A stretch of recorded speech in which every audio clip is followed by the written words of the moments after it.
DPR RI dan KPU RI sepakat durasi pelaksanaan pemilu 2024 dilaksanakan selama 75 hari dari agenda awal selama 120 hari. Nah, tentang waktu yang cukup singkat ini tentunya menjadi tantangan bagi partai politik agar bagaimana mengenalkan program kerja dan visi misinya kepada masyarakat luas. Di Kementerian Hukum dan HAM sendiri tercatat 75 partai politik. KPU RI sudah memulai tahapan pemilu. Pada Agustus 2022 ini, sudah dimulai pendaftaran pemilu 2024 bagi partai politik. Nah, saat ini kita akan berdiskusi bagaimana partai politik untuk melanjutkan tahapan verifikasi patwal yang sudah dibuka oleh KPU RI. Sudah hadir bersama kita hari ini dua narasumber kami, Mas Hari Budianto, Ketua Bidang Politik dan Publikasi DPP Partai Perindo.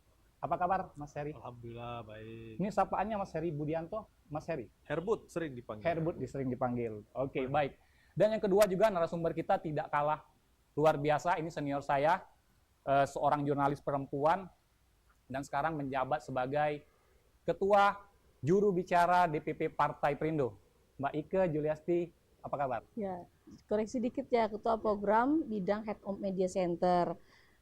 Sekaligus juru bicara nasional. Nah, komandan ya, koordinatornya Bang Herbut, koordinator juru bicaranya ya. Salam kenal.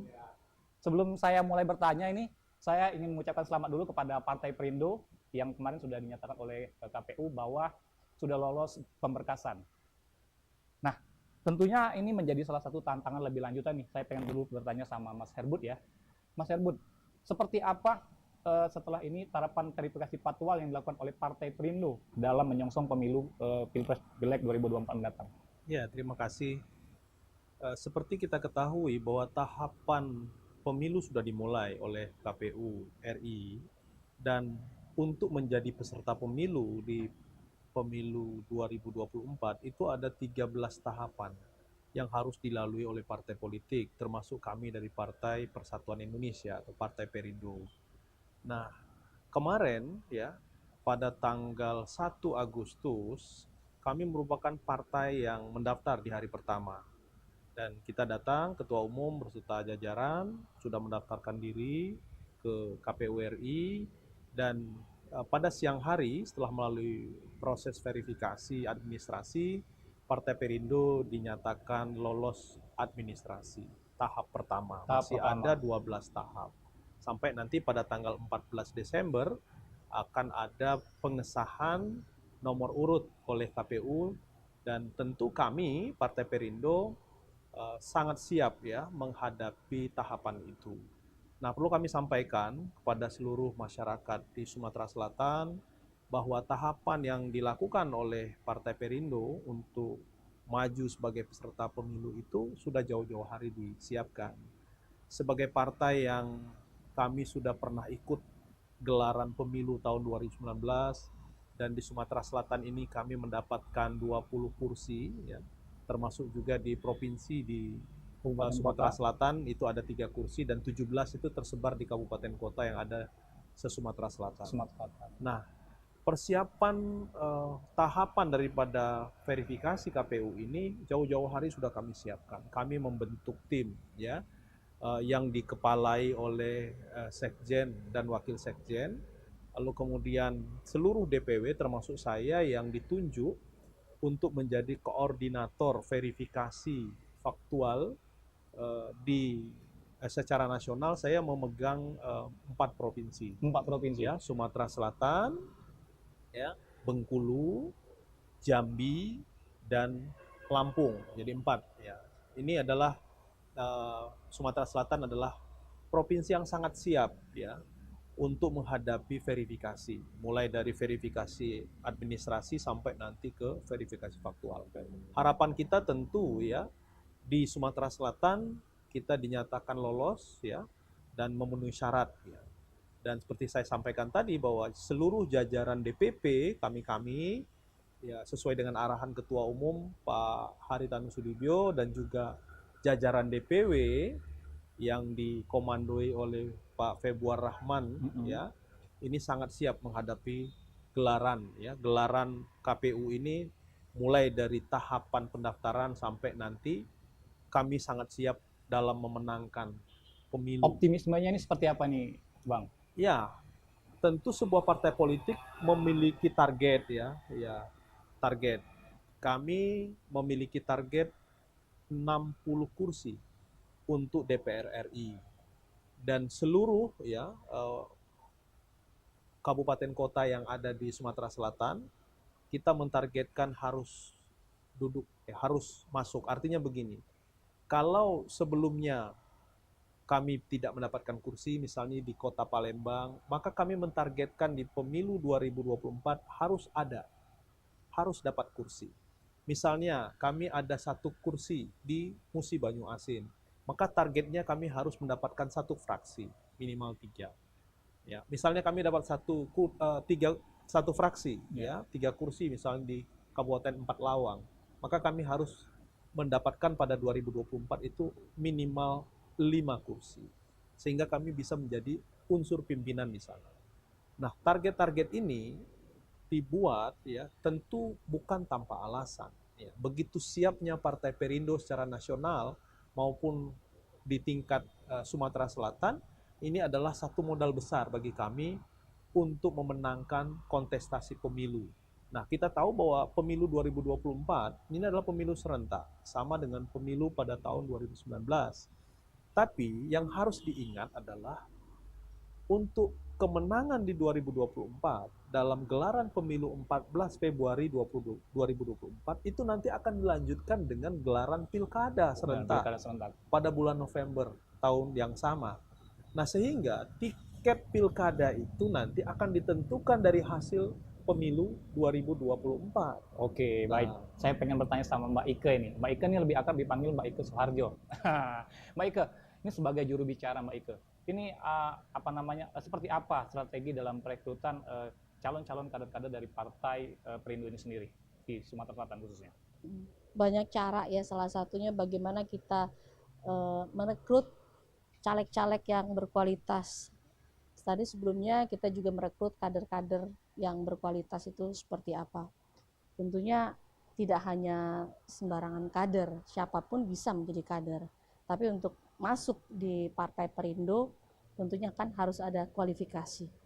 Jadi contoh, sebelum saya masuk ke Partai Perindo kan kualifikasi saya sebagai seorang jurnalis senior, pernah menjadi news anchor selama 10 tahun di TV One gitu kan. Ya, memang sudah di bidangnya itu bidang media, sekaligus juga menjadi juru bicara. Bang Herbut nggak usah diragukan lagi ya. Jadi sebagai seorang akademisi, doktor juga kan, beliau juga pengamat politik, pakar kebijakan publik. Jadi memang sudah ada sudah ada standarisasi untuk menjadi kader di Partai Perindo, untuk menjadi pengurus di Partai Perindo sendiri. Jadi kalau udah persyaratan dan kualifikasi yang tepat kan, otomatis kita tahu bahwa memang kita bisa bekerja semakin bagus, semakin baik, dan tentunya berkualitas. Jadi tidak hanya sekedar kader yang asal-asalan, memang sudah sesuai dengan kualifikasi dan bidang yang semasif. Oke, satu lagi nih, ini mungkin ke Mas Herbut. Strategi yang kita lakukan dalam upaya penjaringan calon-calon legislatif yang memang memiliki kualitas yang survive untuk kedepannya seperti apa? Harus diketahui oleh masyarakat bahwa Partai Perindo adalah partai yang inklusif. Inklusif itu terbuka, partai semua orang. Bagaimana cara kami merekrut? Kami menggelar konvensi rakyat ya sejak tanggal 24 November tahun 2021. Konvensi rakyat ini adalah satu pintu yang kami buka kepada seluruh masyarakat untuk mendaftarkan diri maju menjadi caleg di semua tingkatan, mulai dari kabupaten kota, provinsi, dan RI. Ya, silahkan masuk melalui www.konvensirakyat.com. Oke. Ya, ini menandakan bahwa Partai Perindo membuka ruang. Kami mengundang, silahkan siapapun, mulai dari kaum muda, milenial, lalu kemudian berbagai macam profesi, seniman, budayawan, guru, ya, kemudian atlet, mantan atlet, pengusaha, akademisi, artinya semua. dalam setiap elemen masyarakat dan golongan juga bisa kita rekrut sebagai kader-kader partai-partai Perindo Persis, ini ke keran depannya. itu kan sudah kami buka. Oke, ya, baik sudah Mas. kami buka. Mas Herbut dan Mbak Ika, kita akan melanjutkan di segmen kedua yang mungkin lebih tajam lagi bagaimana pandangan dari Partai Perindo dalam melihat situasi nasional saat ini khususnya dalam bidang pendidikan. Tetap bersama kami setelah pariwara berikut ini.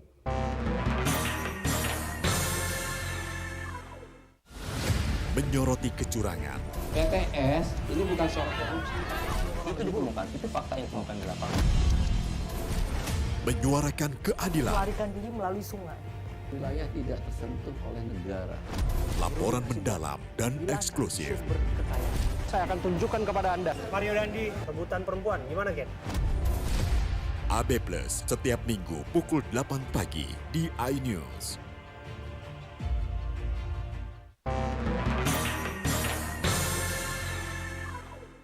Baik pemirsa, terima kasih masih bersama kami.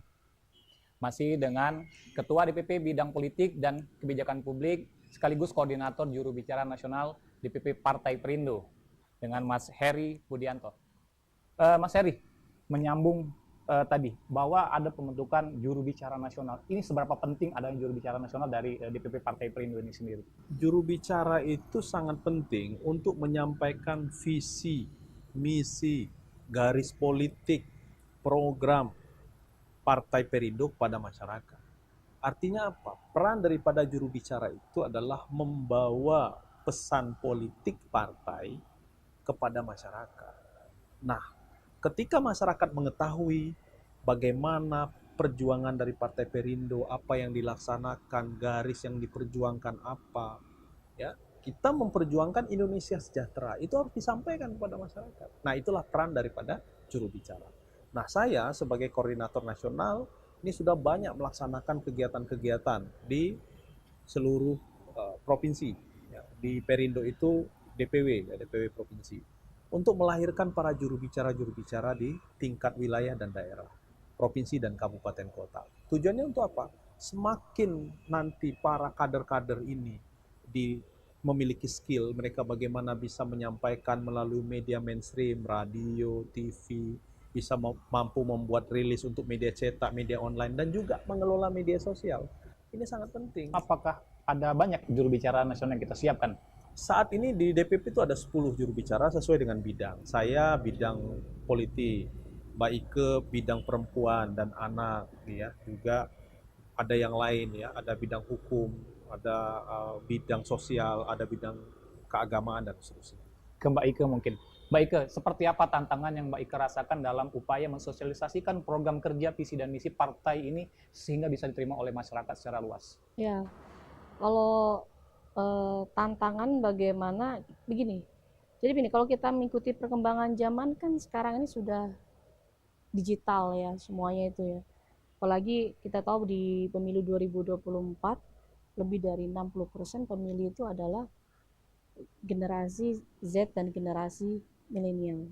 Nah, jadi cara menyampaikan visi misi atau komunikasi politik dari Partai Perindo ke masyarakat juga harus menyesuaikan treatment dari media. Jadi tidak hanya media konvensional saja gitu, namun juga bisa melalui media sosial. Kita tahu sekarang target dari segmen milenial Gen Z itu kan bisa lewat Instagram, TikTok, itu yang sebagian besar mereka gunakan. Jadi bagaimana cara kita mengemas ya, meracik atau meramu suatu kegiatan politik yang mungkin kita buat bisa diterima oleh kalangan anak muda. Ya, jadi kita edukasi politik kita kemas lewat TikTok misalkan gitu kan. Apa yang menjadi tren kekinian. Iya, misalnya lewat tren atau kekinian yang lagi viral, reels gitu kan.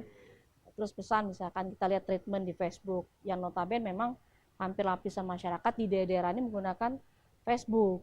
Nah, itu bagaimana isu yang kita ambil. Ternyata di Facebook itu kan lebih banyak disukai atau digunakan oleh kalangan misalkan kelompok ibu-ibu. Nah, iya, salah satu sosialisasi ya lewat ibu-ibu gitu kan. Jadi isu misalkan tuh kenaikan harga bahan pokok. Nah, gitu kita harus memberikan edukasi bagaimana strategi untuk mengatasi hal tersebut. Itu salah satu contoh. Kedua juga begini, kita mengenalkan tokoh-tokoh kita, program-program, visi misinya lewat podcast. Contoh, nah di DPP kan sudah ada podcast Perindo gitu kan, yang mengundang semua narasumber, tidak hanya internal DPP sendiri atau DPW dan DPD, jadi semua kader-kader kita kenalkan, DPW, DPD, sampai DPP. Tapi kita juga mengundang narasumber eksternal. Nah, podcast ini kan banyak disukai kalangan anak muda. Jadi buatlah suatu tema yang mungkin apa sih yang menjadi kekinian saat ini gitu kan, tidak hanya politik aja, tema-tema ringan gitu kan, tema-tema semua ya, politik, sosial, ekonomi, apapun itu. Iya, iya betul. Jadi kita mengenalkan tidak langsung, oh ini partai politik, tidak gitu, tapi harus mengenalkan, harus bisa mengambil hati masyarakat dulu gitu, lewat suatu hal mungkin yang menjadi perhatian, concern dari masyarakat itu apa. Oke, baik. Lanjut lagi ke Mas Herbut. Mas Herbut, kita melihat sekarang ini kan agak lebih spesifik nih Mas Herbut. Pendidikan nasional saat ini memang sedang diuji sepertinya kan. Kekerasan seksual, pelecehan terhadap siswa, anak-anak pendidikan di usia pendidikan. Ini menjadi perhatian serius pemerintah. Dan memang saat ini banyak sekali peraturan-peraturan yang dikeluarkan pemerintah untuk menangani permasalahan tersebut. Kita sendiri itu melihat kebijakan-kebijakan yang dikeluarkan oleh pemerintah itu. Ini seperti apa Mas Herbut? Ya, sekolah itu adalah zona nyaman, zona aman. Ya, jadi nyaman dan aman. Ya, tingkatan sekolah ada banyak ya. Sehingga apa? Seluruh peserta didik dimanapun, ya, baik itu yang pada tingkatan misalnya pada sekolah-sekolah formal, ya, termasuk juga non formal, termasuk juga di dalam ini misalnya pada pesantren dan seterusnya. Nah, ini harus mendapat perlindungan yang pasti, perlindungan hukum yang pasti.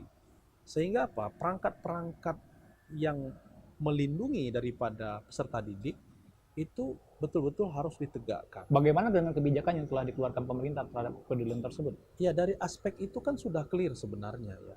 Ya, cuma memang di dalam implementasi kita lihat pengawasan, pada aspek pengawasan yang memang kurang. Pengawasan itu kan harus dilakukan internal, ya kan?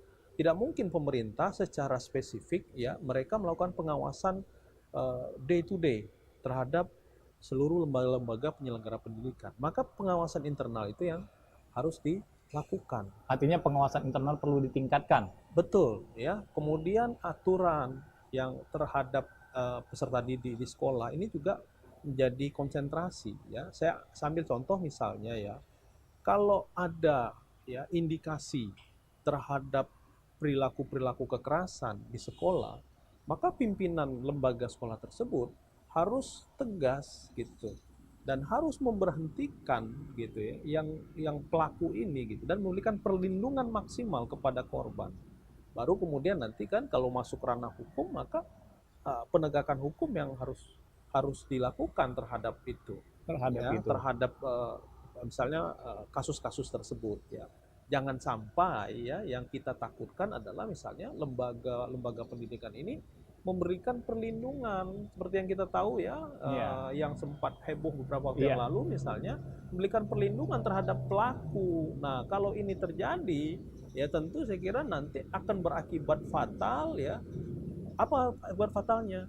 Selain ketidakpercayaan masyarakat terhadap lembaga atau institusi pendidikan, juga nanti bisa jadi ya akan menimbulkan trauma panjang terhadap korban-korban. Nah, ini yang kita harapkan. Oke. Baik, satu lagi ini Mas. Kalau kita melihat PPBD saat ini sering terjadi permasalahan-permasalahan di lapangan. Itu seperti apa kita melihatnya, Mas? Ya, tentu saya kira terkait dengan itu ya ada banyak problem ya kalau kita lihat ya. Cuma memang kita harus selalu optimis gitu ya. Oke, jangan dijawab lebih lantang lagi. Kita akan melanjutkan setelah pariwara berikut ini. Baik pemirsa, setelah pariwara berikut ini kita akan mengupas lebih dalam lagi tentang bagaimana pandangan dari Partai Perindo tentang dunia pendidikan yang ada di Indonesia. Tetap bersama kami. Saya Aiman Wicaksono. Saya akan mengupas tuntas malam ini. bisa mendapatkan kesempatan secara eksklusif. Bismillah, walaupun itu teman. 4 miliar dalam 1 jam itu nggak sulit. Betul. The Prime Show with Aiman, setiap Rabu pukul 8:30 malam. Saya Prabowo Revolusi, kita berbagi cerita. Rupanya konspirasi itu ini. Oh iya. Apakah jadi capres? Kita setuju. Sebetulnya saya ini untuk menjadi presiden, saya harus siap. Konspirasi Prabu, setiap Rabu pukul 9:30 malam. Baik pemirsa, terima kasih masih bersama kami. Kita akan melanjutkan mengupas lebih jauh tentang dunia pendidikan dari perspektif pandangan DPP Partai Perindo. Balik lagi ke Mas Heri Budianto. Mas Heri, tadi kita melihat PPDB. Ini seperti apa kita melihatnya, Mas? PPDB ini kan spiritnya adalah memberikan ruang kepada seluruh lapisan masyarakat mendapatkan pendidikan yang merata, sama ya. Ya kita tahu bahwa kalau kita bicara dengan penerimaan siswa baru, nah tentu kan sekarang kan ada sistem zona, ini yang banyak dikeluhkan oleh masyarakat. Tapi itu satu tantangan untuk lembaga pendidikan. Bagaimana tantangannya? Kalau selama ini kita mengenal misalnya ada SMP atau SMA yang unggul, nah dengan adanya sistem zonasi, ya tentu itu harapannya adalah masing-masing sekolah itu unggul. Ya, itu kata kuncinya, masing-masing sekolah itu harus unggul. Nah sehingga pemerintah dalam hal ini ya, kalau kita tahu misalnya pada level tingkatan SMA itu kan itu menjadi ranahnya pemerintah provinsi, lalu kemudian di bawahnya ya SMP di bawahnya itu masuk pada ranah pemerintah kabupaten kota. Nah seluruh sekolah harus distimuli memiliki kualifikasi kualitas yang sama, baik dari sisi prasarana dan sarana. Ya kita tahu misalnya kalau zaman saya sekolah dulu, mungkin zaman Mbak Ike sekolah dulu ya ada sekolah unggul ya. Unggul itu ya jelas favorit kalau bahasa kami dulu. Ya sekolah favorit itu sangat jauh ya kualitasnya, mutu pendidikannya memang berbeda jauh dengan yang lain-lain. Nah sekarang dengan zonasi ya diharapkan itu semua sama. Nah tentu pemerintah harus mensupport. Jangan sampai misalnya zonasi lalu kemudian itu membuat penerimaan peserta didik baru itu bahkan lintas. Nah kalau itu terjadi lintas ya tentu ini menjadi satu tantangan baru ya tidak benar pelaksanaan itu. Apakah ke depan kita akan memiliki sebuah program kerja yang memang peduli juga terhadap dunia pendidikan ya, seperti saat yang kita rasakan? Saya ini memiliki satu komitmen ya untuk masyarakat di Sumatera Selatan bahwa pendidikan harus menjadi prioritas pada semua orang tua, bahwa pendidikan ini adalah investasi jangka panjang ya. Kenapa investasi jangka panjang? Bahwa pendidikan inilah yang nanti akan membawa masa depan itu terbuka ya. Jadi saya sangat berharap bagaimana caranya kita sesusah-susahnya kita hidup itu anak bisa sekolah ya. Sekolah jenjangnya harus lebih tinggi ya. Kenapa ini bisa terjadi? Agar masa depannya terbuka. Nah, bagaimana dengan pembiayaan? Nah inilah yang harus kita berikan semaksimal mungkin akses itu kepada masyarakat. Oke ya. Satu lagi nih Kak, bagaimana kita melihat sekolah pendidikan inklusi kepada masyarakat mungkin yang belum mampu sekolah secara sehat seperti yang dihadapi masyarakat pada saat ini? Kita harus tahu bahwa peserta didik, anak-anak kita, adik-adik kita, itu kan tidak semua memiliki kemampuan yang sama ya. Bahwa Allah mentakdirkan orang lahir itu bermacam-macam. Anak berkebutuhan khusus itu adalah satu fakta yang harus kita terima. Sehingga apa? Semua sekolah mestinya memberikan perlindungan kepada anak-anak yang berkebutuhan khusus ini. Kenapa ini penting? Kalau misalnya sekolah tidak memberikan ruang yang besar, tidak memberikan perlindungan kepada anak-anak ABK, nah tentu dia bukan sekolah inklusi ya. Ya, saya lihat ya tidak semua sekolah mampu mengelola ini. Terutama ya di mana ada anak-anak ABK, saya lihat kasus-kasus perundungan itu terjadi. Ya. Perundungan, kasus bully itu terjadi terhadap anak-anak ABK. Nah, oleh karena itu saya mendorong agar lembaga-lembaga pendidikan tidak hanya yang negeri wajib karena itu adalah institusi yang diselenggarakan dari uang rakyat. Ya, harus. Ya, yang swasta kita mendorong ya bahwa bukalah ruang seluas-luasnya, berikan kesempatan kepada anak-anak ABK untuk mereka mendapatkan pendidikan sehingga mereka juga mendapat kesempatan dan melihat masa depan itu lebih baik. Oke, baik, luar biasa sekali Kak Herbut. Ini satu lagi nih buat Mbak Ike. Waduh, Mbak Ike, kita melihat ini dari sektor pendidikan. Ekonomi kerakyatan tentu penting juga. Bagaimana dalam upaya meningkatkan sektor perekonomian masyarakat. Partai Perindo seperti apa melihat dalam upaya peningkatan perekonomian kepada masyarakat? Nah, kalau kita berbicara tentang persatuan dan kesatuan di Indonesia sendiri itu nggak lepas dari urusan perut, Mas, gitu kan. Bagaimana masyarakat ini sejahtera dulu, ya kan? Barulah Indonesia sejahtera, barulah persatuan dan kesatuan itu bisa kita sebut. Oke. Nah, tadi kembali lagi, urusan untuk sejahtera itu apa? Pertama, lapangan pekerjaan, ya kan? Kedua tadi pendidikan. Nah, itu dua faktor itu ya. Nah, kita kalau bicara tentang lapangan pekerjaan kan kita tahu setelah situasi yang kita alami pandemi kan, itu menyerang sendi-sendi kehidupan masyarakat, khususnya di perekonomian. Pelaku usaha gulung tikar, ya kan, itu. Dan kedua juga pengangguran. Ini bicara tentang lapangan pekerjaan. Lalu yang menjadi top of mind dari Partai Perindo itu seperti apa sih? Gitu kan. Partai politik banyak, tapi aksi nyatanya aja yang langsung. Nah, itu Partai Perindo top of mind kita adalah memberikan pelatihan atau memberikan bantuan, dalam hal ini gerobak-gerobak ke UKM. Udah langsung menyentuh sektor perekonomian UKM. Itu menjadi top of mind dari Partai Perindo itu sendiri. Itu kedua. Kedua juga kita harus melihat ya, dalam hal ini pemerintah ini harus duduk bersama dengan perusahaan-perusahaan agar bagaimana merekrut karyawan-karyawan itu tidak lagi melihat dari misalkan minimal harus S1 atau S2. Tapi mereka punya, kalau misalkan masyarakat atau merekrut dengan berdasarkan sertifikat aja disesuaikan dengan nanti lapangan pekerjaannya, itu kan lebih enak gitu kan. Dia mempunyai sertifikat di keahlian tertentu sesuai dengan pasar gitu. Nah, itu yang harus diniin. Lalu juga gini, digital partner ya, ini udah zamannya eranya digital partner. Masyarakat bisa membuka lapangan pekerjaan, tidak hanya bekerja saja. Bagaimana? Nah, buatlah satu pelatihan bagaimana menjadi pengusaha dan bagaimana mempromosikan lewat digital, lewat sosial media. Terus anak-anak muda sekarang juga tidak harus mempunyai pekerjaan yang wah aku harus jadi PNS nih. Tapi sekarang udah banyak konten kreator yang bisa menghasilkan pundi-pundi ekonomi. Nah, di situ kan juga bisa kita buat pelatihan bagaimana menjadi konten kreator yang kreativitas gitu, yang berkreatif gitu kan, sehingga nanti pundi-pundi bisa menghasilkan pundi-pundi buat uang gitu ya. Oke, satu lagi nih closing statement ini untuk Mas Heri Budianto dan juga Mbak Ike. Kenapa harus Partai Perindo? Perindo peduli terhadap hajat hidup orang banyak. Kita peduli terhadap NKRI. Makanya kita mengajak masyarakat untuk mendorong mampu berdikari, mampu secara ekonomi, sehingga kalau mampu secara ekonomi, Indonesia sejahtera, maka dengan Indonesia sejahtera, kesatuan dan persatuan itu akan semakin kokoh. Oke, luar biasa sekali pemirsa. Suksesnya pesta demokrasi tentu tidak lepas dari peran dan andil masyarakat dalam menentukan dan memilih calon anggota legislatif dan juga presiden wakil presidennya ke depan. Tentunya, pemilih cerdas adalah pemilih yang mampu memilih dengan hati nuraninya untuk kepentingan bangsa Indonesia lebih sejahtera.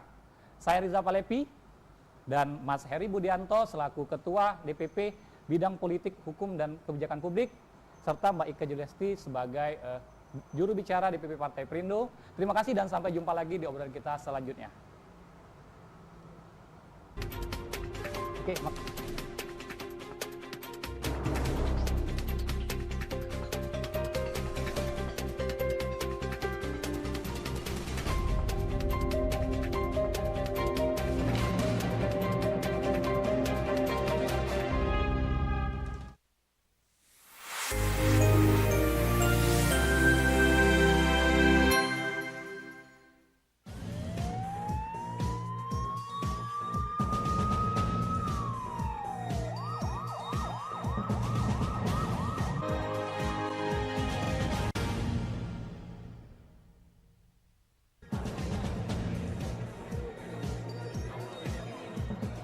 Belasan remaja tawuran diamankan, 5 ditetapkan tersangka.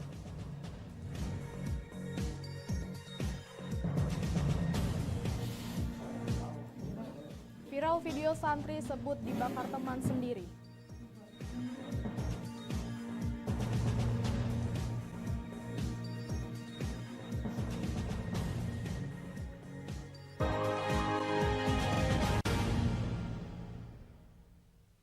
Selamat pagi, apa kabar pemirsa? Senang sekali saya dapat menemani Anda untuk menyampaikan berita kriminal dan peristiwa yang terjadi di Sumatera Selatan dan sekitarnya dalam program Borgol. Dua saja informasi utama tadi mengawali jumpa kita pada pagi hari ini. Beragam informasi kriminal lainnya telah kami siapkan untuk Anda bersama saya Lovina Mulia. Inilah Borgol selengkapnya.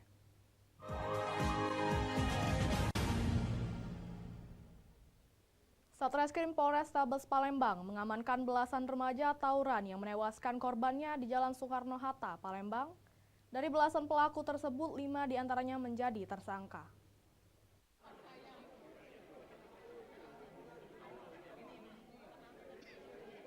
Suasana tangis haru pecah saat orang tua para remaja dipertemukan dengan anaknya saat diamankan unit reskrim Polrestabes Palembang.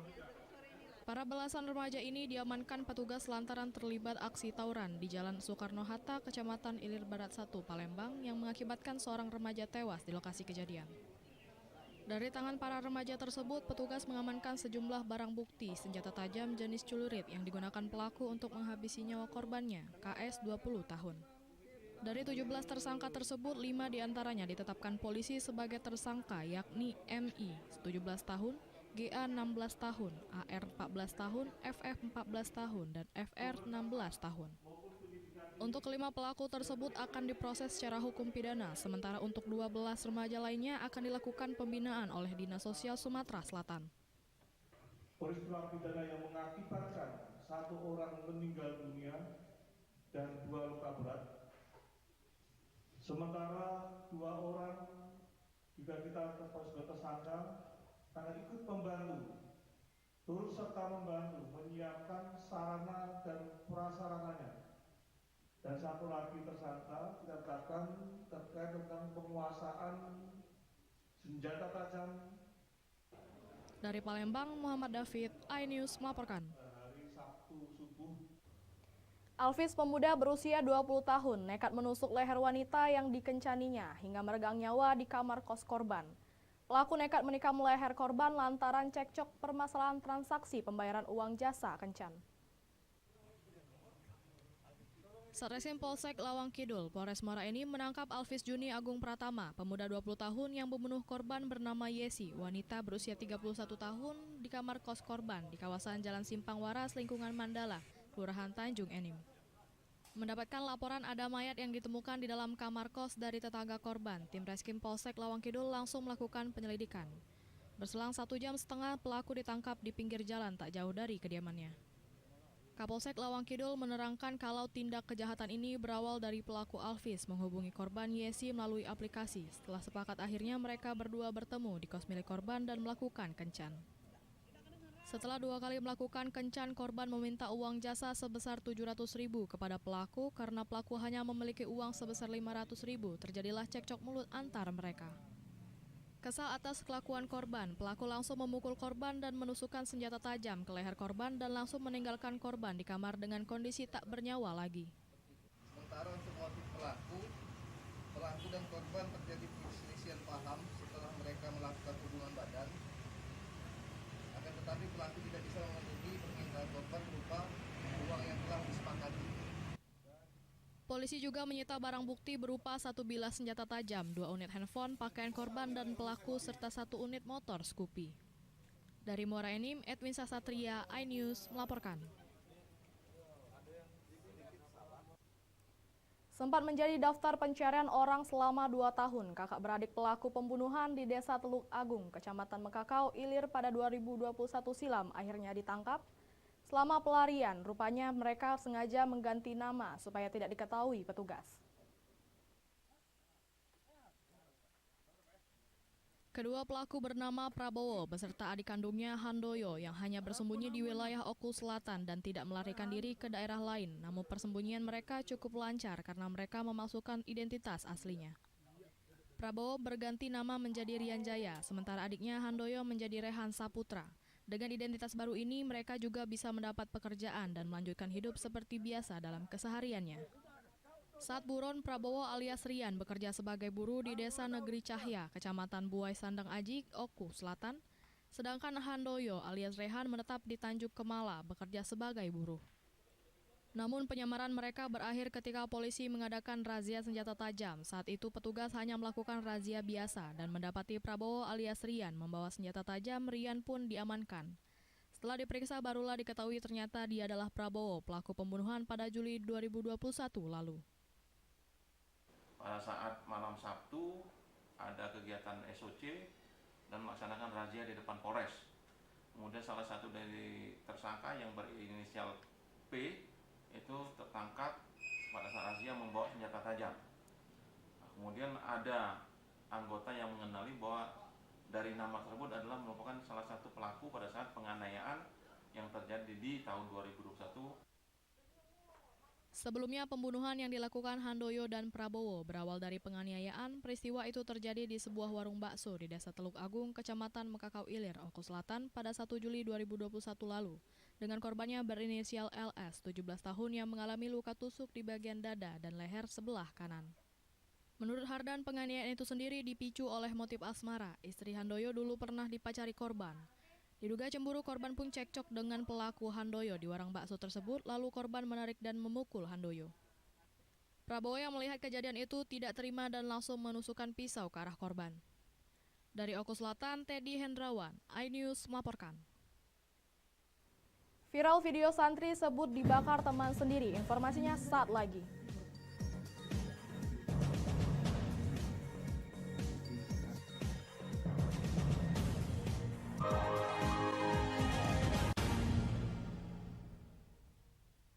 Saya Aiman Wicaksono. Saya akan mengupas tuntas malam ini. Saya mendapatkan kesempatan secara eksklusif. Bismillah, walaupun itu teman. 4 miliar dalam 1 jam itu nggak sulit. Betul. The Prime Show with Aiman, setiap Rabu pukul 8:30 malam. Saya Prabowo Revolusi, kita berbagi cerita. Rupanya konspirasi itu ini. Oh iya. Apakah jadi capres? Kita setuju. Sebetulnya saya ini untuk menjadi presiden, saya harus siap. Konspirasi Prabu, setiap Rabu pukul 9:30 malam.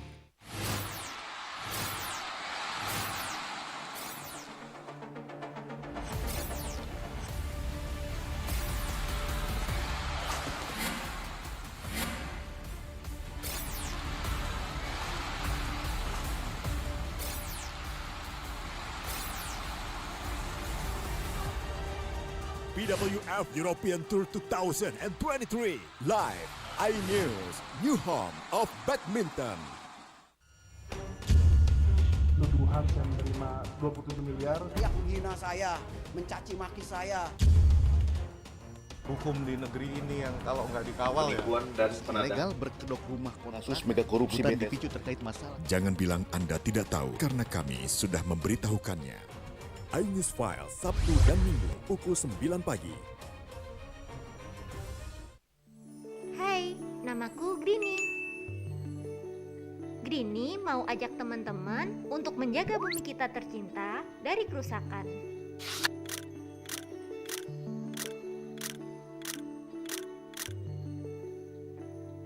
Mau tahu gimana caranya? Yuk, hemat energi teman-teman.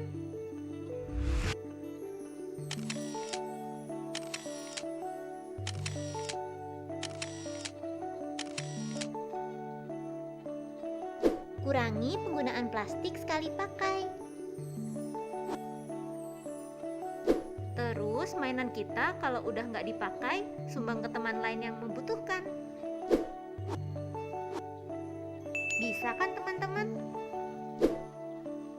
Yuk kita selamatkan bumi dari kerusakan. Untuk masa depan kita teman-teman.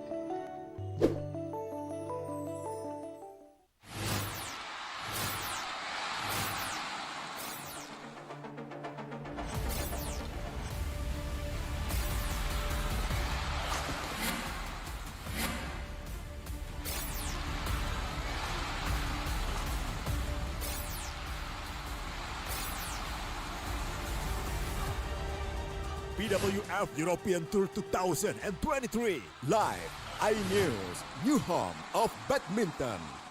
Selamat datang di iNews Today. Lengkapi pagi Anda dengan update informasi terkini. Apa penyebabnya? Apakah karena aspal Ruas jalan ini ambles membentuk lubang. Boleh nggak sih dikasih senjata gitu? Nggak boleh. Saya punya Di bawah supervisor. Kita akan langsung bergabung bersama Giselia Nurrahmat. Sejumlah bahan pokok mulai mengalami kenaikan. iNews Today, setiap Senin sampai Jumat pukul 10 pagi di iNews. CCTV tersebar di seluruh penjuru. Komplotan pencurian, mobil tabrak lalu lintas dan pelanggaran melawan mobil ugal-ugalan menabrak pesepeda. Tragedi-tragedi yang mengerikan. Anak itu berikan bius datang membawa senjata tajam dengan kecepatan yang di luar batas. Terekam kejadian-kejadian unik warga Plus 62. Nama saya Brigadir Marcelina dan inilah dia program Terekam.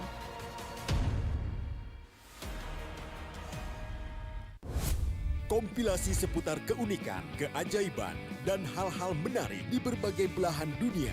Suku Sentinel dipercaya berasal dari Afrika yang bermigrasi ke pulau itu sejak 60.000 tahun yang lalu. Seperti apa sejarah kelam dari tragedi tenggelamnya kapal Titanic? Lantas siapa tokoh di balik anime yang legendaris? OMG, setiap hari pukul 8 malam, hanya di iNews.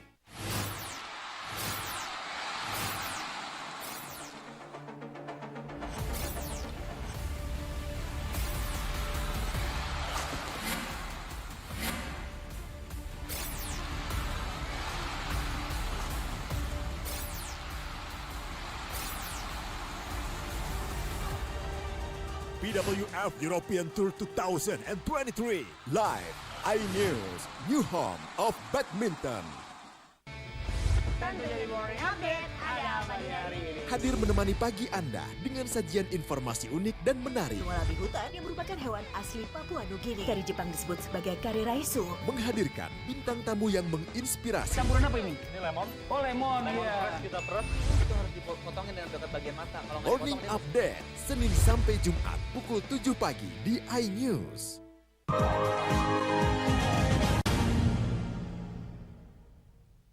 Pemirsa, Anda masih bersama kami di Berita Kriminal Borgol.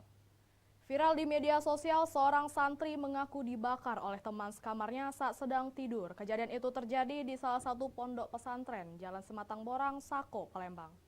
Pihak Polres membantah kejadian tersebut. Inilah video viral saat santri berinisial RK, 15 tahun, sedang berobat di rumah sakit. Dalam video viral dijelaskan bahwa RK santri kelas 3 Sanawiyah ini mengalami luka bakar di bagian lengan. Bahkan dijelaskan luka bakar tersebut dilakukan oleh temannya sesama di pondok pesantren. Terkait viralnya video tersebut, pihak pondok pesantren membantah dan menyayangkan viralnya video itu karena belum diketahui seperti apa kejadian sebenarnya. Kejadian ini masih dalam pemeriksaan dan penyelidikan kepolisian. Sebelum viral, pihak pondok pesantren sudah berusaha mencari tahu dan bisa diselesaikan secara internal, serta kekeluargaan seperti apa kejadian sebenarnya. Namun santri yang merasa dibakar tiba-tiba kabur dari pondok pesantren dan melapor ke orang tuanya. Mediasi kembali dilakukan bersama keluarga korban, namun berujung penganiayaan yang dilakukan keluarga korban terhadap santri yang dituduh melakukan pembakaran. Pihak pondok pesantren menjelaskan dari keterangan rekan-rekan sekamar korban, malam kejadian mereka tidur di lantai dan satu ruangan menggunakan obat nyamuk bakar. Namun tiba-tiba terbangun mendengar korban berteriak. Pihak Polres juga mengakui terkejut kenapa bisa ada obat nyamuk bakar yang dilarang penggunaannya di pondok pesantren. Kami kan secara kekeluargaan gitu kan Pak, kita temukan dulu. Malamnya pihak polisian datang ke TKP, dugaan sementara itu, dugaan ya, itu ada obat nyamuk yang gara-gara terbakar oleh obat nyamuk kecerobohan sendiri gitu ya. Jadi kami tuh sangat menyayangkan dari pihak pondok itu, jujur aja kok diviralkan tanpa ada kebenaran yang belum tentu sesuai diviralkan. Akibat kejadian ini rencananya pihak Polres akan juga mengambil langkah jalur hukum. Dari Palembang, Firdaus, iNews melaporkan. Kabut asap tebal yang menyelimuti Sungai Musi di wilayah perairan Parit 12, Desa Muara Baru, Kecamatan Makarti Jaya, Banyuasin mengakibatkan kecelakaan antara takbot dan perahu nelayan. 1 orang selamat, 3 lainnya ditemukan tewas tenggelam. Tim Basarnas Polair Brimob dan Mapolres Banyuasin bekerjasama mencari 3 warga korban kecelakaan air. akibat perahu getek warga yang memancing tertabrak tugboat sekitar pukul 5 subuh Rabu lalu. Tabrakan terjadi akibat pekatnya kabut asap di perairan Sungai Musi, sehingga pengemudi tugboat tak melihat adanya warga yang sedang memancing di atas perahu mereka, sehingga 4 warga tercebur ke sungai. Akibat kecelakaan tersebut, 1 orang selamat atas nama Ansar, 36 tahun, warga Dusun Parit 14, Desa Upang Ceria, Kecamatan Muara Telang, Banyuasin. Sementara 3 korban tewas tenggelam. Gelap. Ya. Kondisinya gelap. Kabut kan, pagi-pagi kan kabut. Gak kelihatan. Sekitar pukul berapa tuh, Pak? Jam 5 lah. Jam 5 pagi itu. Jam 5 pagi. Saya lagi sholat subuh. Kendalanya air arus pasang yang deras dan kondisi visibility zero. Iya. Dari Banyuasin, Ahmad Saiful, iNews melaporkan. Pasca dituding gelapkan belasan sapi, Kades Tanjung Makmur, Kabupaten Ogan Komering Ilir, angkat bicara bantah tuduhan melakukan penggelapan belasan sapi dan bila tak ada itikat baik akan tempuh jalur hukum. Kades Tanjung Makmur, Kecamatan Pedamaran Timur, Kabupaten Ogan Komering Ilir, Teguh Sugiarto, angkat bicara usai dedukan melakukan dugaan penggelapan 10 ekor sapi milik BUMDes di desanya yang berujung diperiksa pihak kepolisian. Kades tersebut membantah telah melakukan penggelapan sapi milik warga desa bersama. Menurut keterangan awalnya, warga mendapat 12 ekor sapi dari usaha BUMDes Mekarjaya melalui anggaran dana desa secara bertahap dari tahun 2017 hingga tahun 2018 untuk diternakan. Kemudian diberikan kepada 5 petani yang dipercaya untuk mengurusnya. Namun pada tahun 2021, para petani ini merasa kesulitan untuk mendapatkan pakan dan sapi yang dipelihara sakit-sakitan hingga menyebabkan 2 ekor sapi mati. Khawatir sapi yang tersisa terkena penyakit seperti sapi yang sudah mati, petani binaan BUMDes kemudian menjual 10 ekor sapi yang tersisa dengan kesepakatan perangkat desa. Dari hasil penjualan sapi sebesar 86 juta rupiah, itu kemudian dikembalikan di BUMDes untuk dikelola kembali. Efeknya karena masyarakat sempat ada 1-2 yang bertanya, benarkah? Nah, jadi berprasangka yang enggak, tapi alhamdulillah kami di tingkat desa juga sudah pelan-pelan klarifikasi dengan data yang ada. Dan di sini pun data ini bisa dipertanggungjawabkan, BPD pun mengetahui. Jadi para petani yang memelihara sapi tersebut tidak sanggup lagi, diserahkanlah ke perangkat desa. Dengan alasan sapi tersebut sering sakit-sakitan jadi tidak sanggup. Dicarikanlah oleh perangkat desa, itu bapak asuhnya sebagai untuk pengurusnya. Nah, seiringnya waktu berjalan, sapi tersebut sering sakit. Jadi daripada merugi BUMDes, jadi sapi tersebut dijualkanlah, diserahkan, terimakanlah. Sebelumnya, Kades Tanjung Makmur ini dilaporkan salah satu LSM ke polisi terkait dugaan penggelapan dan telah dilakukan pemeriksaan oleh pihak kepolisian. Dari Palembang, Guntur Yansyah, iNews melaporkan. Remaja rekam aksi perampokan di kebun karet. Informasinya setelah pariwara berikut.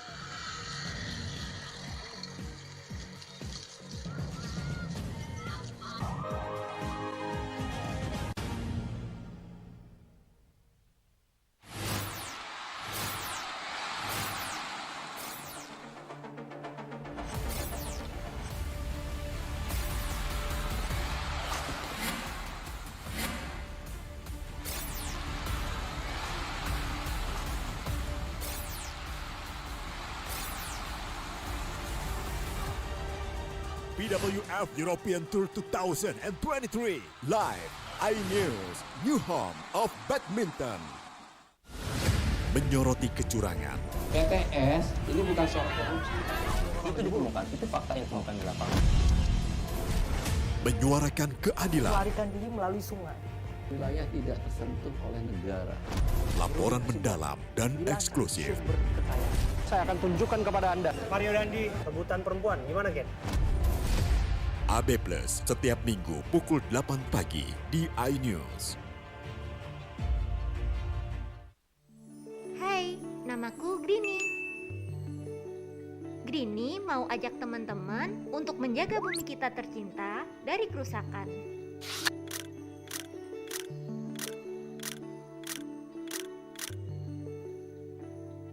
Mau tahu gimana caranya? Yuk, hemat energi teman-teman.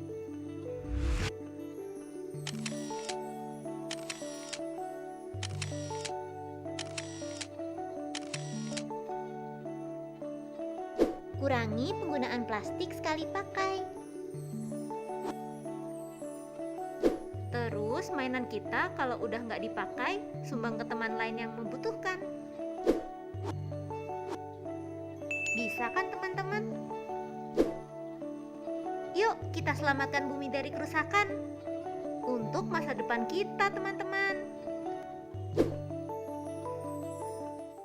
Selamat datang di iNews Today. Lengkapi pagi Anda dengan update informasi terkini. Apa penyebabnya? Apakah karena aspal ruas jalan ini ambles membentuk lubang? Boleh nggak sih dikasih senjata? Nggak boleh. Saya punya di bawah supervisor. Kita akan langsung bergabung bersama Giselia Nurahmat. Sejumlah bahan pokok mulai mengalami kenaikan. iNews Today setiap Senin sampai Jumat pukul 10 pagi di iNews.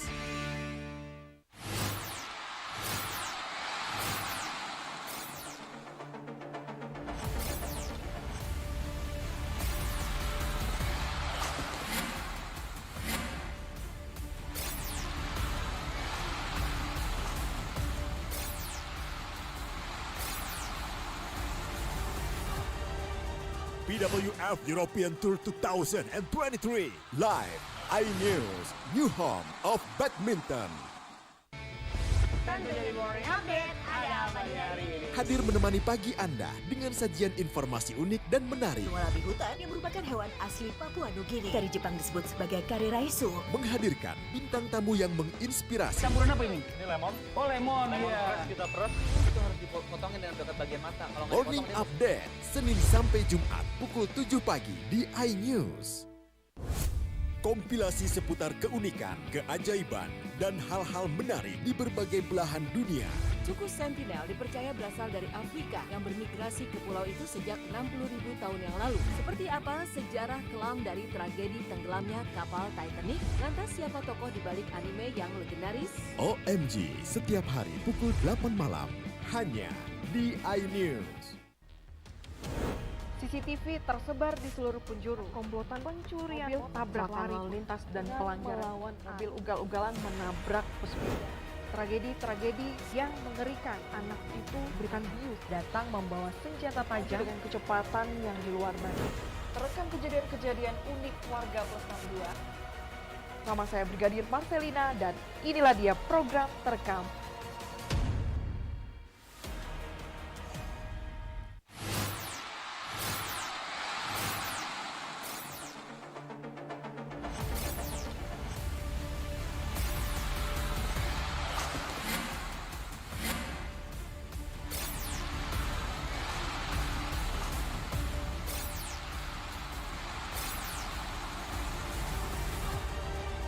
BWF European Tour 2023 live iNews, new home of badminton. Saya Aiman Wicaksono. Saya akan mengupas tuntas malam ini. Saya mendapatkan kesempatan secara eksklusif. Bismillah, walaupun itu teman. 4 miliar dalam 1 jam itu nggak sulit. Betul. The Prime Show with Aiman setiap Rabu pukul 8:30 malam. Saya Prabowo Revolusi, kita berbagi cerita. Rupanya konspirasi itu ini. Oh iya. Apakah jadi capres? Kita setuju. Sebetulnya saya ini untuk menjadi presiden, saya harus siap. Konspirasi Prabu setiap Rabu pukul 9:30 malam.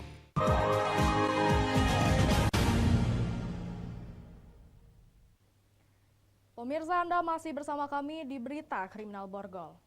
Kejaksaan Tinggi Sumsel menerima 25 surat perintah dimulainya penyidikan atau SPDP kasus kebakaran hutan dan lahan di wilayah Sumatera Selatan. Dari total 25 laporan SPDP yang diterima, sebagian besar diduga pelaku pembakaran hutan dan lahan perseorangan atau non-korporasi. Surat perintah dimulainya penyidikan kasus kebakaran hutan dan lahan di wilayah hukum Kejaksaan Tinggi Sumatera Selatan alami peningkatan. Hingga pertengahan bulan Oktober 2023, Kejaksaan Tinggi Sumatera Selatan telah menerima laporan SPDP sebanyak 25 laporan dari Kejaksaan tingkat kabupaten kota di wilayah hukum Kejati Sumatera Selatan. Dari total 25 SPDP yang diterima Kejati Sumatera Selatan, 1 perkara sudah dieksekusi dan sisanya masih tahap 1 dan 2 serta tahap penuntutan. Sebagian besar perkara yang diterima Kejati Sumatera Selatan diduga pelaku pembakaran hutan perorangan atau non-korporasi. Para terduga pelaku pembakaran hutan itu dijerat dengan pasal 108 Junto, Pasal 56 Undang-Undang Perkebunan dengan pidana paling lama 10 tahun dan denda paling banyak 10 miliar rupiah. Menurut keterangan Kasipenkum Kejati, Sumatera Selatan, SPDP tersebut tidak menutup kemungkinan bakal bertambah, mengingat kasus karhutlah saat ini masih terus terjadi di tiap-tiap kabupaten kota di Sumatera Selatan. Yang untuk ini per Oktober ini ya, pertengahan Oktober ini. Jadi untuk SPDP itu untuk per bulan ini 2. Kemudian sudah tahap 1 ada 18 perkara, untuk tahap 2 ada 1 perkara, pelimpahan untuk yang terbarunya belum ada, tuntutan sudah 3, kemudian eksekusi 1. Jadi total semua 25. Dari Palembang, Guntur Riansyah, iNews melaporkan. Berniat membuat konten di kebun karet, seorang bocah di desa Batu Putih, Ogan, Komering Ulu merekam detik-detik perampok menggasak sepeda motor dan beberapa tas dari sebuah pondok. Melalui bukti rekaman itu, polisi meringkus 2 dari 3 pelaku. Perampokan terjadi di pondok kebun karet di desa Batu Putih, Batu Raja Barat, Ogan, Komering Ulu. Beruntungnya wajah ketiga pelaku terekam tidak sengaja oleh seorang bocah yang hendak membuat konten video di kawasan itu.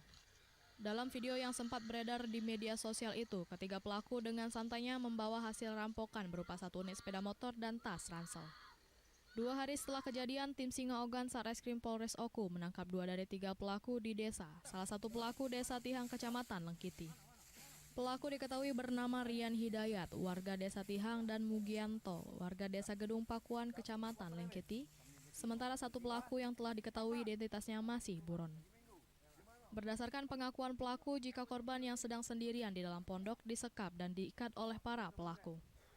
Setelah mendengar keterangan dari korban bahwa dia sendirian di rumah, langsung ketiga pelaku masuk ke dalam rumah, kemudian menyekap, dan selanjutnya ketiga pelaku mengambil sepeda motor yang ada di bawah rumah, berikut barang-barang yang ada di dalam rumah. Pelaku diketahui sudah residivis kasus pencurian dengan pemberatan. Pelaku dan barang bukti saat ini diamankan di Mapolres Oku untuk proses lebih lanjut. Dari Ogan Komering Ulu, Widori Agustino, iNews melaporkan. Demikian sajian berita kriminal dalam program Borgol hari ini. Semoga informasi tadi dapat memberikan manfaat bagi kita semua. Saya Lovina Mulia, sampai jumpa.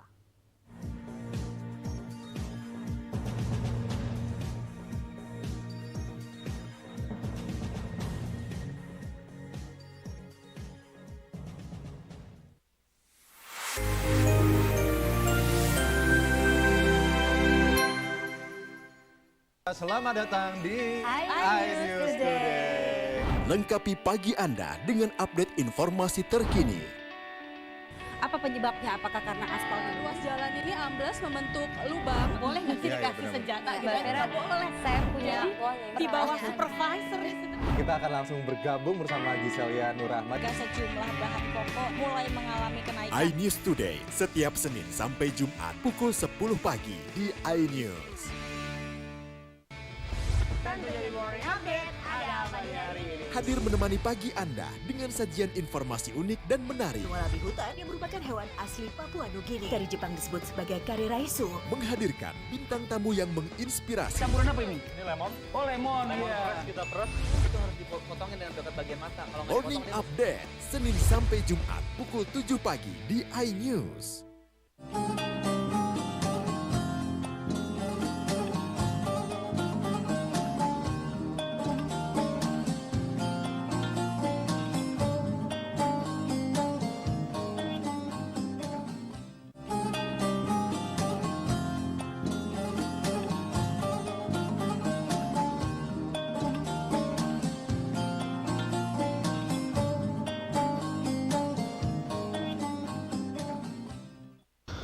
Bismillahirrahmanirrahim. Assalamualaikum warahmatullahi wabarakatuh.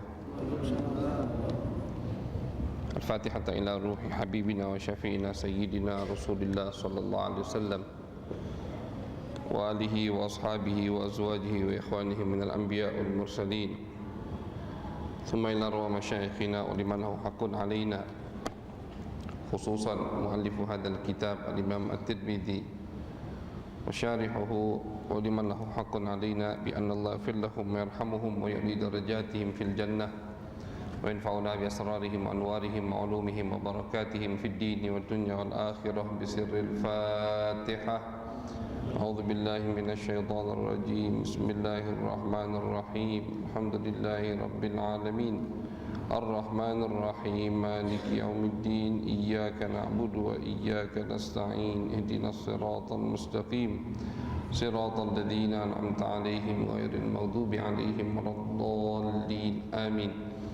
بسم الله الرحمن الرحيم. الحمد لله رب العالمين وبه نستعين على أمور الدنيا والدين وصلى الله على سيدنا محمد خاتم النبيين وعلى آله وصحبه أجمعين. قال رب اشرح لي صدري ويسر لي أمري واحلل عقدة من لساني يفقه قولي. قالوا سبحانك لا علم لنا إلا ما علمتنا إنك أنت العليم الحكيم.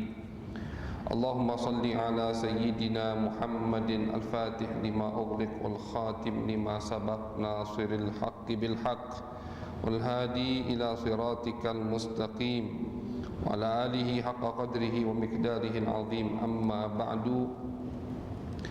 وبالسند المتصل إلى الإمام الترمذي رحمه الله تعالى ونفعنا به وبعلومه وبعلوم مشايخنا في الدارين آمين إلى أن قال: باب كيف كان كلام رسول الله صلى الله عليه وسلم. وبه إليه قال: حدثنا سفيان بن وقيع قال حدثنا جميع بن عمر بن عبد الرحمن العجلي عن رجل من بني تميم من ولد أبي هالة زوج خديجة يكنى أبا عبد الله عن ابن لأبي هالة عن الحسن ابن علي قال: سألت خالي هند بن أبي هالة وكان وصافا قلت صف لي منطق رسول الله صلى الله عليه وسلم فقال: كان رسول الله صلى الله عليه وسلم متواصل الأحزان دائم الفكرة ليست له راحة طويل السكت لا يتكلم في غير حاجة يفتتح الكلام ويختمه بسم الله تعالى ويتكلم بجوامع الكلم كلامه فصل لا فضول ولا تقصير. Alhamdulillah, ma'asyarul hadirin yang dirahmati, yang diberkahi insyaallah oleh Allah Subhanahu wa taala. Alhamdulillah, segala puja-puji bagi Allah Subhanahu wa taala atas segala nikmat yang telah Allah berikan kepada kita sehingga di sore yang berkah ini kita masih bisa kembali berkumpul di tempat yang insyaallah penuh dengan barakah. Mudah-mudahan amal ibadah kita semuanya diterima di sisi Allah Subhanahu wa taala. Mudah-mudahan selalu kita diberikan taufik, hidayat, inayat khasah dari Allah Subhanahu wa taala. Amin ya rabbal alamin. Ma'asyarul hadirin, tersambung kajian kita masih dalam pembahasan bagaimana adab akhlak, bagaimana cara Nabi besar Muhammad sallallahu alaihi wasallam berbicara. Ini masih di dalam kitab Syama'il At-Tirmidzi. Hadis yang akan kita baca diriwayatkan dari cucu Nabi besar Muhammad sallallahu alaihi wasallam yang bernama Hasan, putra daripada Al-Imam Ali bin Abi Talib. Ibunya adalah Sayyidah Fatimah, putri Nabi besar Muhammad sallallahu alaihi wasallam. Jadi Hasan bin Ali bin Abi Talib, ibunya Fatimah bintun Nabi sallallahu alaihi wasallam. Al-Imam Hasan berkata, "Sa'altu khali Hinda ibn Abi Halah." Aku bertanya kepada pamanku. Khalun itu paman dari ibu. Di dalam bahasa Arab itu dibedakan. Paman beradekan bapak sama paman beradean ibu.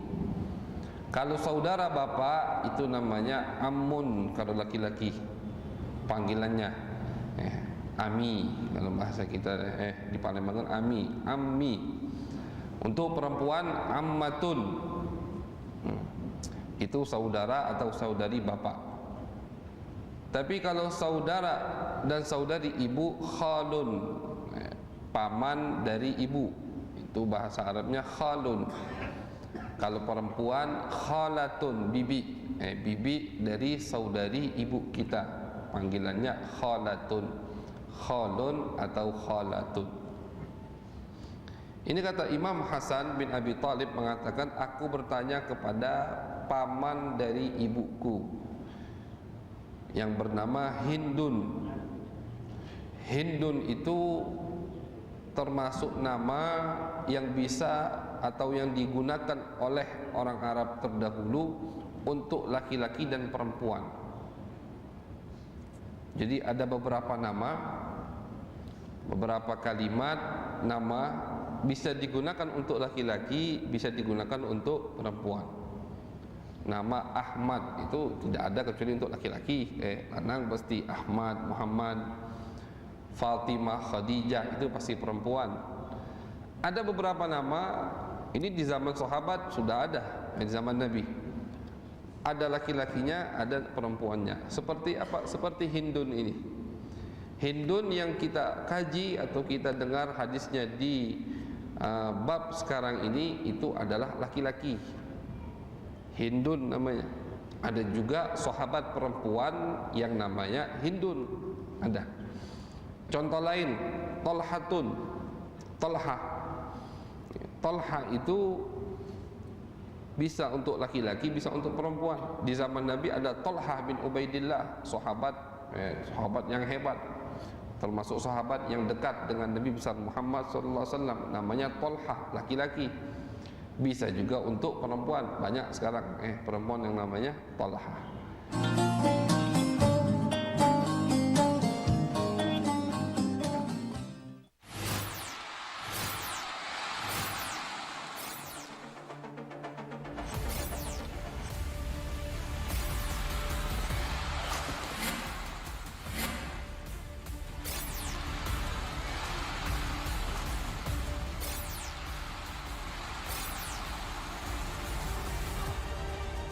BWF European Tour 2023 live iNews, new home of badminton. Selamat datang di iNews Today. Lengkapi pagi Anda dengan update informasi terkini. Apa penyebabnya? Apakah karena aspal Ruas jalan ini amblas membentuk lubang. Boleh nggak sih dikasih senjata? Nggak boleh. Saya punya Di bawah supervisor. Kita akan langsung bergabung bersama Giselia Nurahmat. Sejumlah bahan pokok mulai mengalami kenaikan. iNews Today setiap Senin sampai Jumat pukul 10 pagi di iNews.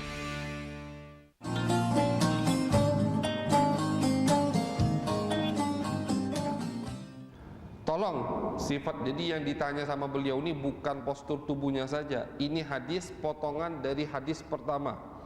Kalau yang hadir dari awal kajian kita Selasa sore ini, ingat mungkin ini kan kitabnya jilid kedua. Di jilid pertama, hadis-hadis pertama itu ada sifat-sifat tentang postur tubuh Nabi. Sama perawinya. Imam Hasan bertanya kepada pamannya Hindun. Maka dari itu hadis yang sekarang ini potongan dari hadis yang kemarin. Tidak akan disebutkan postur tubuh Nabi lagi karena sudah disebutkan di hadis awal-awal dulu. Yang disebutkan sekarang yang ditanya oleh Imam Hasan, jadi beliau itu bukan hanya bertanya tentang postur tubuh Nabi, tidak. Bahkan beliau bertanya bagaimana Nabi berbicara. Itu yang ditanya sama beliau. Nabi itu kalau berbicara di majlisnya bagaimana?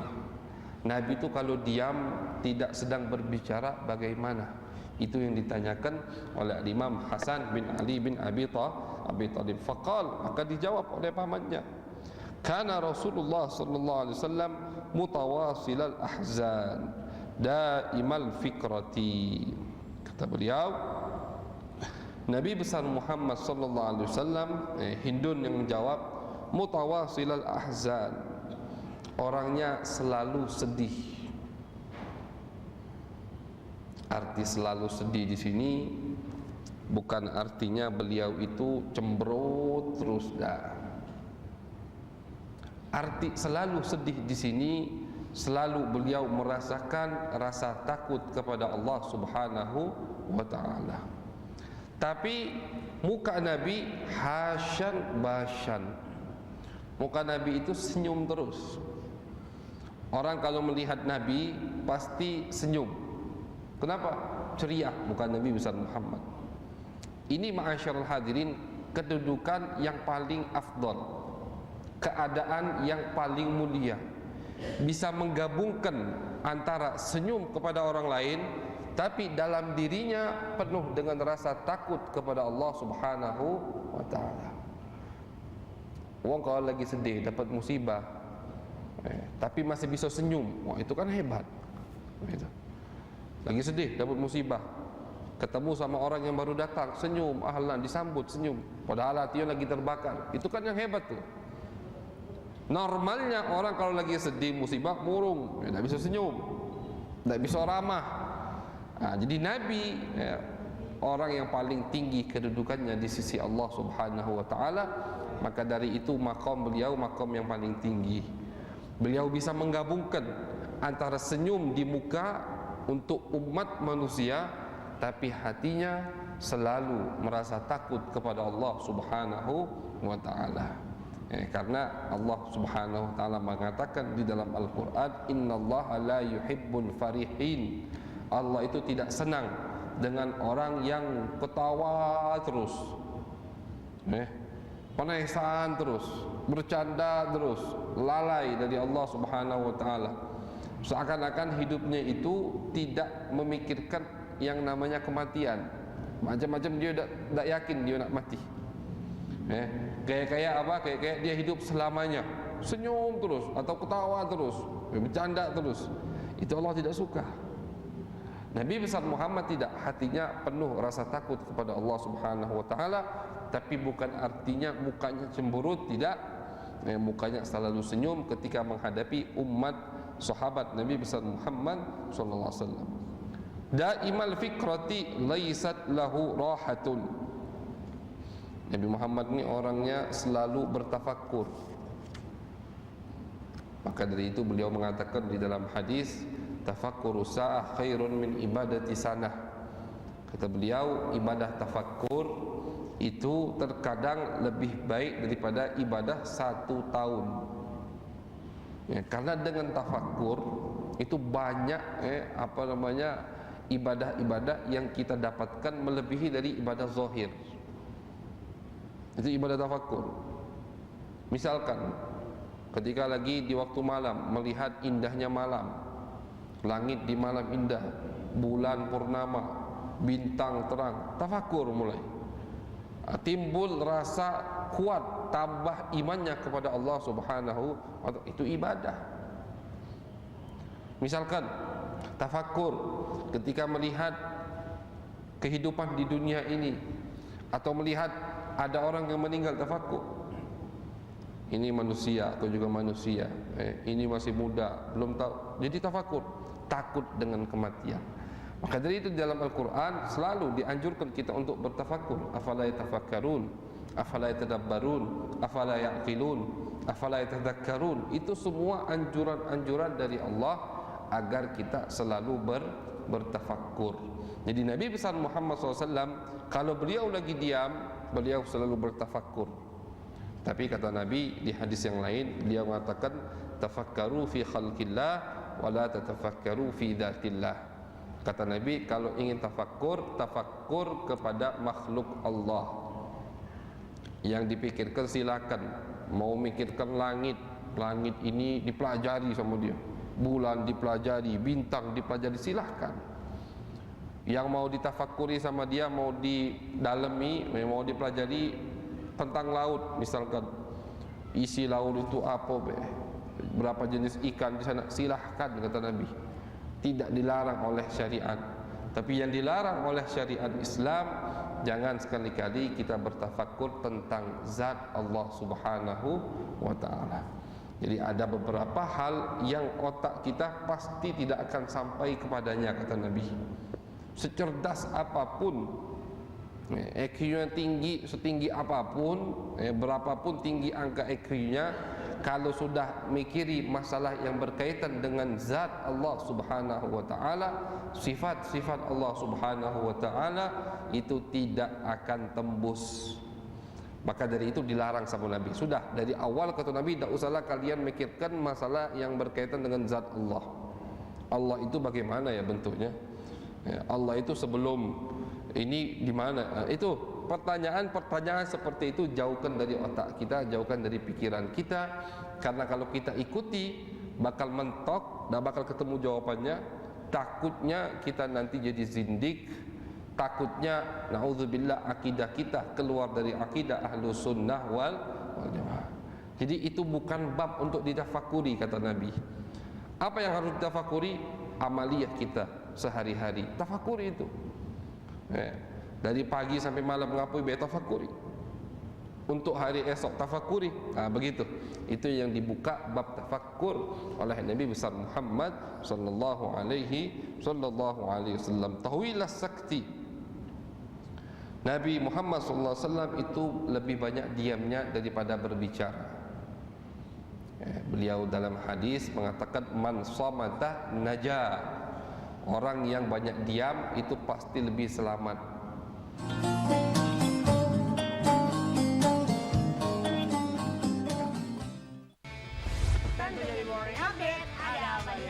Hadir menemani pagi Anda dengan sajian informasi unik dan menarik. Wallaby hutan yang merupakan hewan asli Papua Nugini, dari Jepang disebut sebagai kare raisu, menghadirkan bintang tamu yang menginspirasi. Campuran apa ini? Ini lemon. Oh lemon, ya. Kita peras. Itu harus dipotongin dengan dekat bagian mata. Kalau nggak Morning Update Senin sampai Jumat pukul 7 pagi di iNews. Kompilasi seputar keunikan, keajaiban, dan hal-hal menarik di berbagai belahan dunia. Suku Sentinel dipercaya berasal dari Afrika yang bermigrasi ke pulau itu sejak 60.000 tahun yang lalu. Seperti apa sejarah kelam dari tragedi tenggelamnya kapal Titanic? Lantas siapa tokoh di balik anime yang legendaris? OMG setiap hari pukul 8 malam hanya di iNews.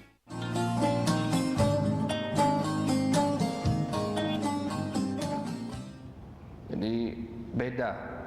Ini orang yang belajar bahasa Arab. Kalimat an dan kalimat fi itu beda. Wa ma yantiqu anil hawa, artinya kata Allah, tidak mungkin omongan Nabi Muhammad itu berlandasi atau dilandasi alasannya karena hawa nafsu. Kalau omongan seseorang pasti tidak karena hawa nafsu, itu pasti benarnya. Tapi terkadang ada orang yang berbicara omongannya benar, yang dibawa ayat suci Al-Quran, yang dibawa hadis Nabi, tapi dilandasi oleh hawa nafsu, salah, walaupun yang dibawa Al-Quran dan hadis Nabi Muhammad SAW. Maka dari itu Allah mensifati ucapan Nabi dalam Al-Quran, wa ma yantiqu anil an, pakai an, bukan fi. Jadi Allah tidak menafikan. Jadi Allah begini, Nabi Muhammad itu omongannya bukan masalah tentang hawa nafsu, tidak. Omongan Nabi bukan yang berkaitan dengan hawa nafsu, bukan itu yang dinafikan oleh Allah. Yang dinafikan oleh Allah lebih dalam lagi. Nabi Muhammad ini berbicaranya bukan karena landasan hawa nafsu. Kenapa beliau berbicara? Kenapa beliau menyampaikan? Kenapa beliau nasihati sahabat? In huwa illa wahyun yuha. Karena itu wahyu dari aku, kata Allah. Orang kalau berbicara bukan dilandasi oleh hawa nafsu, pasti masuk ke hati sang pendengar. Syekh Abdul Qadir Al-Jailani, beliau ini kalau naik ke atas mimbar baru assalamualaikum, itu yang hadir udah nangis semua. Kenapa? Karena orang yang berbicara juga penuh dengan rasa takut kepada Allah. Yang hadir itu melihatnya, belum beliau bicara udah nangis. Suatu hari anaknya pulang, anaknya ini habis belajar, istilahnya taruhlah habis mondok pesantren, balik ke rumah, izin sama ayahnya, ayah, wahai ayahku, aku ingin ceramah di hadapan murid-muridmu. Dia habis belajar, ngerasa pinter, ngerasa ini, silahkan, kata ayahnya, Syekh Abdul Qadir. Naik anaknya, ceramah, omongannya rapi, tersusun, rapi omongannya. Tapi tidak katik yang nangis. Wong malah bosan dengan omongannya. Padahal rapi. Turun anaknya, bingung apa kata yang nangis. Cak majlis abah, kata dia. Naik Syekh Abdul Qadir. Assalamualaikum warahmatullahi wabarakatuh. Kata Syekh Abdul Qadir, aku tadi masuk ke rumah, balik dari mana, masuk ke rumah, melihat ayam aku yang di rumah mati sudah, kata Syekh Abdul Qadir. Cerita ayam mati. Itu yang hadir semuanya nangis. Bingung anaknya. Abah ni ngomong apa di pojok mimbar? Cuma cerita ke yang hadir. Tadi aku pas masuk rumah, aku dapati ayam aku yang aku pelihara di rumah mati sudah, kata Abah. Wassalamualaikum warahmatullahi wabarakatuh. Duduk lagi, yang hadir semuanya nangis. Akhirnya ayahnya nasihati anak itu, nak, omongan kalau dari hati, minal qalb wasalal qalb, yang dari hati pasti sampai ke hati. Tapi kalau al-kalam minal lisan lam yujawizil adhan. Kalau omongan cuma dari lisan, lidah, tidak akan melewati al-adhan, telinga-telinga. Masuk kanan, metulah di kanan juga. Kalau biasanya masuk kuping kanan, metu kuping kiri, masih masuk, itu mending. Ini tidak mental, masuk kanan, metulah di kanan, tidak masuk artinya. Itu omongan kita. Tapi kalau Nabi tidak. Wa ma yantiqu anil hawa. Tidak dilandasi oleh hawa nafsu omongan Nabi Muhammad. Jadi apapun yang diperintahkan oleh Allah untuk disampaikan, itu disampaikan pasti oleh Nabi. Nah, orang seperti itu pun masih lebih banyak diamnya daripada berbicara. Nabi itu kalau khutbah singkat, masyaallah hadirin. Nabi Muhammad mengatakan min fikhir rajul qisar khutbatihi wa tulu salatihi. Termasuk menunjukkan orang itu paham agama ketika khutbah singkat tapi salatnya panjang. Nah, sayang zaman sekarang banyak kebalikan. Khutbahnya panjang nih. Sampai kita bingung tadi pembahasannya apa salatnya makin 2 ayat. Fi maq'adi sidqin, kita pernah hadir salat Jumat. Fi maq'adi sidqin inda malikim muqtadir, Allahu akbar. Itu suratnya. Akhir daripada surat Al-Qamar kalau tidak, atau Al-Qalam. Fi maq'adi sidqin inda malikin muqtadir, Allahu akbar takbir. Cuman itu ayat surat yang dia baca, cuman 1 ayat 2 ayat itu. Itu kebalik di zaman Nabi. Jadi Nabi yang tidak dilandasi oleh wahyu saja, itu kalau khutbah tidak panjang. Sekali 2 kali Nabi cuma khutbah panjang. Diriwayatkan sama sahabat Thauban mengatakan Nabi pernah khutbah dari subuh sampai zuhur, dari zuhur sampai asar, asar sampai maghrib. Apa yang dibahas? Yang dibahas tentang al-fitan, tentang orang-orang yang akan menimbulkan fitnah dari zaman setelah Nabi sampai hari kiamat. Semua disebutkan sama Nabi Muhammad SAW. Cuman sebagian ada yang hafal, sebagian dilupakan sengaja oleh Allah Subhanahu wa taala. Itu cuman 1 hadis itu kalau sampai sekarang yang kita baca, Nabi khutbah panjang, kalau sisanya Nabi khutbah singkat-singkat. Jadi itu gudwah, uswah untuk kita meniru bagaimana Nabi Muhammad SAW yang sudah begitu saja masih lebih banyak diamnya daripada berbicaranya, apalagi kita yang jauh kalau dibandingkan dengan Nabi besar Muhammad SAW. La yatakallamu fi ghairi hajah, beliau tidak pernah berbicara kecuali ada hajat baru ngomong. Yaftatihul kalam wa yakhtimuhu bismillah ta'ala, memulai pembicaraannya dan diakhiri dengan mengucapkan nama Allah Subhanahu wa taala. Jadi itu mengambil berkah dari nama Allah Subhanahu wa taala. Wa yatakallamu bi jawami'il kalim. Dan Nabi berbicara dengan jawami'ul kalim. Jawami'ul kalim itu kalimatnya pendek, maknanya panjang. Itu jawami'ul kalim. Itu kebiasaan termasuk mukjizat yang Allah berikan untuk Nabi besar Muhammad sallallahu alaihi wasallam. Ucapannya pendek. tapi maknanya panjang. Contoh seperti yassiru wala tu'assiru wabashiru wala tunaffiru. Sudah, itu. Tapi kalau disyarahi, berapa baris kalimat itu? Yassiru wala tu'assiru wabashiru wala tunaffiru. Udah. Innamal a'malu binniyat. Misalkan banyak contoh-contoh daripada hadis Nabi besar Muhammad SAW. Singkat-singkat, lihat hadis Nabi. Untuk kalau lihat hadis Nabi yang biasa dihafali di lembaga pendidikan, pondok pesantren atau sekolahan, itu hadis-hadis Nabi yang pendek. Memang pendek segitu hadis Nabi, bukan dipotong-potong, memang segitu. Jarang hadis Nabi yang panjang-panjang, itu jarang. Biasanya yang panjang-panjang itu cerita, bukan perkataan Nabi, tapi cerita dari sahabat tentang kejadian yang terjadi kepada Nabi Muhammad SAW. Itu kadang yang sampai 1 lembar, 2 lembar, 3 lembar. Tapi kalau ucapan Nabi, tidak ada yang sampai 1 lembar, itu tidak ada.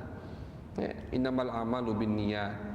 Man somata naja, kata Nabi besar Muhammad sallallahu alaihi wasallam. Mudah-mudahan kita diberikan oleh Allah Subhanahu wa taala kekuatan dan taufik inayahnya agar kita bisa mengikuti, meniru budi pekerti Nabi besar Muhammad sallallahu alaihi wasallam. Karena beliau adalah uswah qudwah, maka kita harus jadikan beliau panutan kita di dalam kehidupan dunia ini agar kita mendapatkan keridhaan Nabi kelak di akhirat. Amin ya rabbal alamin. Allahumma aghnina bil ilm wa zayyinna bil hilm wa akrimna bit taqwa wa jammilna bil afiyah. Rabbana taqabbal minna innaka antas samiul alim wa tub alaina innaka antat tawwabur rahim. Sallallahu ala sayyidina Muhammadin wa ala alihi wa sahbihi wa baraka wa sallama walhamdulillahi rabbil alamin.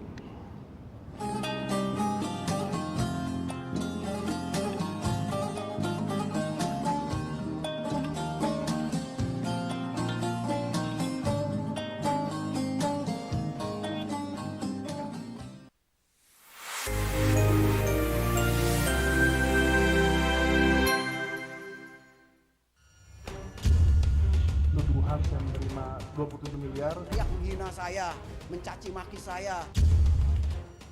Hukum di negeri ini yang kalau nggak dikawal penipuan dan legal berkedok rumah kasus mega korupsi dipicu terkait masalah. Jangan bilang Anda tidak tahu, karena kami sudah memberitahukannya.